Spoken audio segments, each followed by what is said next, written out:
তিনটি বিষয় কখনোই কারো সামনে বলবেন না। আপনার যত কাছের মানুষ হোক, যত প্রিয় মানুষই হোক না কেন, আপনি এই তিনটি বিষয় কখনোই কারো কাছে শেয়ার করবেন না। আর যদি শেয়ার করেন, পরবর্তীতে কিন্তু আপনি বিপদের সম্মুখীন হয়ে যাবেন। পরবর্তীতে দেখবেন এই বিষয়গুলো নিয়ে সেই মানুষগুলো যাদের কাছে আপনি প্রকাশ করছেন, শেয়ার করছেন কিংবা বলছেন, তারা কিন্তু পরবর্তীতে এগুলো নিয়ে আপনার কাছে হাসি তামাশা করবে। তারা কিন্তু পরবর্তীতে আপনার এই বিষয়গুলো নিয়ে হাসি তামাশা করবে।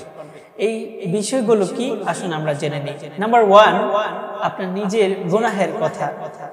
আপনার নিজের গুনাহের কথা কখনোই কারো কাছে শেয়ার করবেন না। আপনি গুনাহ করে ফেলেছেন, আল্লাহর কাছে আপনি আপনার এই গুনাহের কথা শেয়ার করুন। আপনি যদি পৃথিবীর মানুষের কাছে শেয়ার করেন, তাহলে যখন আপনি ভালো কাজ করতে যাবেন, ওই মানুষেরা আপনার এই গুনাহের বিষয়গুলো নিয়ে হাসি তামাশা করবে। সেজন্য কারো কাছে কখনোই আপনার নিজের গুনাহের কথা বলবেন না, বলতে যাবেন না, শেয়ার করবেন না।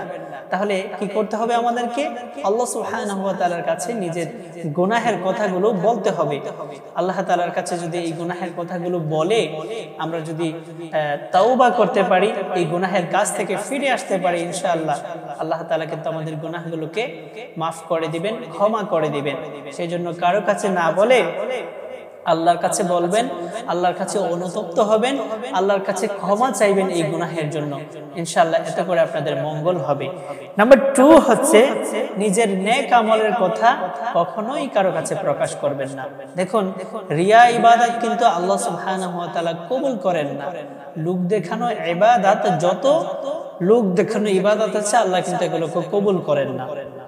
সেই জন্য আপনি যত নেক আমল করেন, এই নেক আমলের কথা কখনোই কারো কাছে প্রকাশ করবেন না। আপনি যদি মানুষের কাছে প্রকাশ করেন, এক সময় শয়তান আপনাকে ধোঁকা দিয়ে আপনাকে এমনও হতে পারে যেন আপনার লোক দেখানো আমলে পরিণত করে ফেলতে পারে, কিংবা এমনও হতে পারে আপনার এইগুলো নিয়ে কিন্তু মানুষে হাসি ঠাট্টা করতে পারে। সেই জন্য আপনার নেক আমলের কথা কখনোই কারো কাছে বলবেন না। নাম্বার 3, নিজের জীবনের দুঃখ কষ্টের কথা কখনোই কারো কাছে শেয়ার করবেন না। আপনি দুঃখ কষ্টের কথা যদি মানুষের কাছে শেয়ার করেন, পরবর্তীতে যখন আপনি সুখী হবেন, তারা কিন্তু এগুলো নিয়ে হাসি তামাশা করবে। সেই জন্য এই তিনটি বিষয় থেকে ইনশাআল্লাহ আমরা হেফাজত থাকার চেষ্টা করব। এই তিনটি বিষয় আমরা কখনোই কারো কাছে শেয়ার করব না। আমি আবারও বলছি, নাম্বার 1 নিজের গুনাহের কথা, নাম্বার 2 নিজের নেক আমলের কথা, নাম্বার 3 আপনার জীবনের দুঃখ কষ্টের কথা কখনোই কারো কাছে শেয়ার করবেন না। যাই শেয়ার করেন, যাই বলেন, সমস্ত কিছু আল্লাহ সুবহানাহু ওয়া তাআলার কাছে শেয়ার করুন।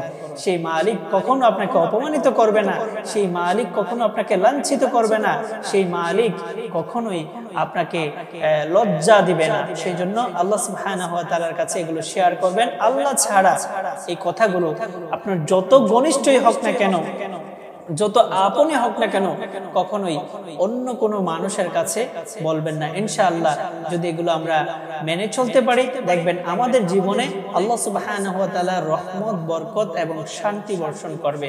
আল্লাহ তাআলা আমাদের সবাইকে আমল করার তৌফিক দান করুক।